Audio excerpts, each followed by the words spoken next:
안녕하세요. 안산 MB클리닉의 김은상 원장입니다. 이번 시간에는요, 온라인 또 오프라인 상에 널리 퍼져 있는 한방치료, 양방치료 이러한 것들의 특징과 효과에 대해서 알아보는 시간을 갖도록 하겠습니다.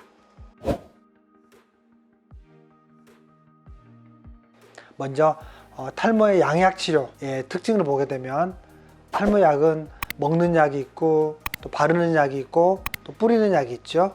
또 레이저 치료가 있습니다. 헤어셀이나 전자기장 치료제 같은, 그리고 주사 치료가 있겠죠. 일반적으로 많이 쓰는 게 탈모 매조 주사나 또는 PRP 주사, 이런 것들이 해당이 되겠습니다. 그래서 호르몬을 개선시키고 직접적인 영양 공급으로 탈모의 개선을 도모한다라고 하겠습니다. 두 번째로 탈모의 한약 치료의 특징들, 주로 원리가 두피열을 제거를 하고 또 혈액순환을 좀 개선하는데 주 원칙이 있겠습니다. 그리고 한약 치료에는 또 침 치료가 있죠. 주로 면역 세포를 자극하거나 개선시키거나 또는 혈액순환을 개선시키는데 그 목적이 있다라고 하겠습니다. 먼저 바르는 약이 있겠죠. 이건 뿌리거나 바르거나 이런 목적으로 쓰이는 것들인데, 일반적으로 FDA에서 승인이 나 있는 게 이제 미녹시딜, 그리고 남성들한테만 국한되어 있는데 이제 핀주베 스프레이라는 뿌리는 탈모약이 있겠습니다. 이 성분은 피나스트라이드로 이루어져 있습니다. 그리고 두 번째로 먹는 약이 있겠죠. 이건 이제 여성들 같은 경우에는 주로 이제 미녹시딜을 주로 사용을 하고요. 왜냐하면 특별히 승인이 나 있는 특정 탈모 여성 치료제가 아직은 없기 때문에 그렇습니다. 두 번째로 남성 같은 경우는 피나스트라이드와 두타스트라이드, 이 두 가지의 양대 산맥으로 된 먹는 약이 있겠습니다. 물론 두 성분 다 부작용이나 또는 효과는 거의 대동소이하다라고 하겠습니다. 이런 먹는 약과 바르는 약의 원리는 안과 밖의 치료입니다. 이 탈모 같은 경우에도 안을 치료하는 방법은 일단 약입니다. 그리고 음식 또는 영양제, 이런 것들이 안을 치료하는 것들이라고 생각을 합니다. 그리고 바깥의 치료는 말 그대로 외부에서 바르는 약물들, 미녹시딜을 바른다거나 또는 토닉이나 탈모 주사 제제, 이러한 것들이 바로 바깥에서 하는 탈모 치료에 해당이 되겠습니다. 그래서 모든 치료는 안과 밖을 골고루 해주는 게 바로 좀 더 균형 있는 치료가 될 수 있을 거라고 생각이 듭니다. 탈모 한약의 처방의 특징을 한번 봤더니 모발 성장을 촉진하는 거 맞습니다. 그리고 두피열을 제거하는 목적으로 처방을 합니다. 그리고 신체 환경의 변화를 줍니다. 그래서 이런 탈모의 원인에 따라서 체질에 맞춰서 처방을 하는 게 이런 탈모약의 처방이 해당이 되는 것 같고요. 탈모 양약 처방의 특징을 보게 되면 얘들은 좀 더 과학적인 데이터 기반의 치료입니다. 또 염증을 치료를 통해서 발모 효과를 도모한다라고 하겠습니다. 무엇보다도 호르몬의 어떤 접근을 통해서 과학적인 탈모 치료가 이루어지는 게 바로 이 양약 치료라고 하겠습니다. 이 두 가지의 공통점들 역시나 탈모를 악화를 방지를 하고 또 발모 효과를 도모한다라고 되어 있고요. 저는 이제 이런 데이터 의학을 연구하는 어떤 양방 의사 입장이기 때문에 FDA에서 승인이 되어 있는 탈모 약에서부터 시작을 해서 탈모 매조 주사요법, 최종적으로는 끝판왕인 모발 이식, 이런 순서를 밟는 것을 저는 많이 권해드리고 있습니다. 네, 제가 일반적으로 병원에서 쓰이고 있는 탈모 주사들은 크게 두 가지를 많이 쓰고 있는데요.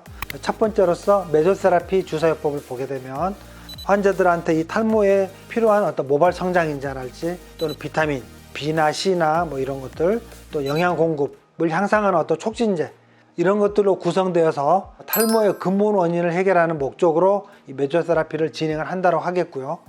두 번째로요, 이 줄기세포 내용이 들어가 있는 또는 성장기자들이 들어있는 PRP 주사가 있겠는데요. 이 PRP는 어떤 약자냐면 플레이틀리트 리치 플라스마, 즉 혈소판이 풍부한 혈장 주사다, 이런 뜻입니다. 이 혈액을 채취하게 되면 혈구가 있고 혈장이 있는데 일단 혈구는 버리게 되고요. 그걸 원심 분리를 하게 되면은 혈소판이 풍부한 혈장이 나오게 됩니다. 거기 안에 성장인자들이 많이 들어 있습니다. 가장 천연 성장인자죠. 그래서 그 혈액 내에 풍부한 혈소판 성장인자를 조심스럽게 채취해서 이걸 주사기로 두피에 주입하는 게 바로 PRP 주사다, 이렇게 알고 계시면 되겠습니다.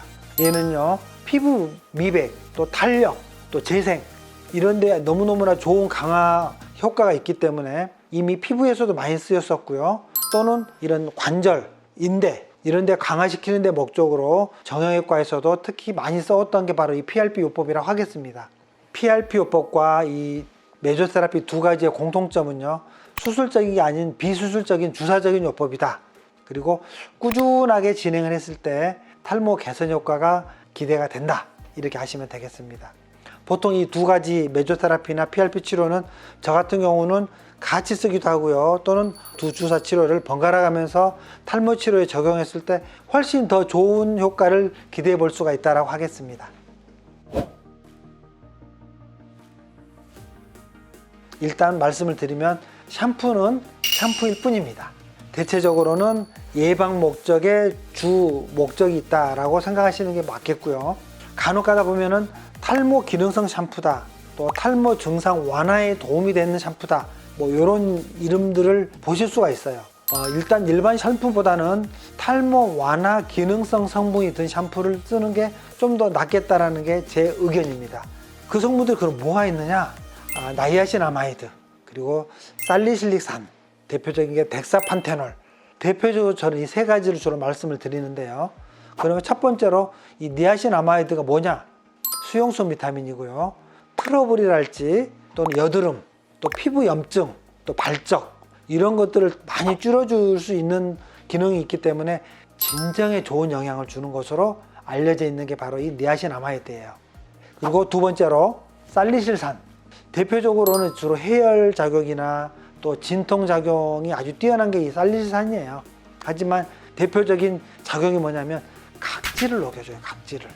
그래서 이 살리실산이 적당히 들어가서 여드름 피부나 또는 지성 피부에 있는 이 쌓여있는 각질들을 다 이렇게 녹여내는 그런 중요한 역할을 하는 거죠. 세 번째, 덱사판테놀.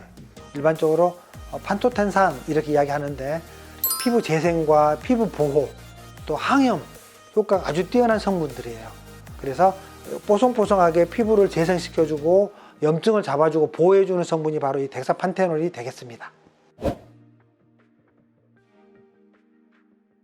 샴푸를 쓰기 전에 환자의 두피 상태가 일단 다르지 않습니까? 피지가 많은 지성이 있겠고, 바싹 말라버린 건성이 있겠고, 여드름이나 모낭염들로 온통 범벅이 되어 있는 염증성 두피가 있겠고, 각각 이런 어떤 두피 상태에 맞는 탈모 샴푸를 사용하는 것이 좋겠습니다.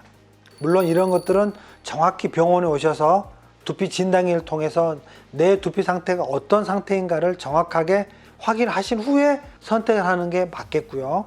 그리고 저자극의 두피 친화적인 성분이 들어가 있는 제품을 선택하는 것이 좋겠습니다. 이러한 탈모 치료할 때 두피 마사지가 과연 얼마나 도움이 되느냐, 거기에 쓰이는 마사지 빗도 있고 또 기계들이 있는데 얘들이 두피를 자꾸 이제 자극을 하기 때문에 혈류순환도 좋아지고 또 마사지 효과도 나오기 때문에 일부는 도움이 될 수 있다고 이야기하지만 탈모 진행을 막거나 또는 탈모의 근본적인 원인을 치료하는 것은 못 됩니다. 그래서 피부 문제가 아니라 밑에 있는 모낭 세포에 문제가 있는 것 아닙니까, 탈모는? 그래서 혈액순환이랄지 또는 산소 공급을 돕는 보조적인 역할 정도는 할 수 있다고 하겠습니다.